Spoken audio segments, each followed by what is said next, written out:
O senhor plantou essa maconha? O pessoal, ninguém quer colaborar comigo, ninguém quer colaborar comigo. Todo mundo é contra eu. E da malandragem eu vim de lá. E é desse jeito que é porque é. O senhor que plantou aquela maconha foi? Eu plantei tanto e pronto. Vai continuar plantando? Não.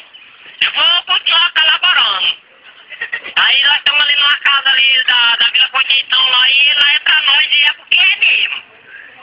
E é desse jeito. E é mesmo e é porque é mesmo. Lá, o senhor também tem mais maconha lá nessa casa? Não, lá só minha mulher lá e minha mulher tá buchando e tem um meninozinho lá. Tem um menino pequeno. Essa maconha o senhor vendia aqui na região? Não, ninguém vende nada aqui não. Ninguém é traficante não. Ninguém comanda quadrilha de nada aqui não. Era só pra consumir, só alimento mesmo e pronto. Pode mandar. É só pra consumir, ninguém vai fazer jardim ou não, jardim.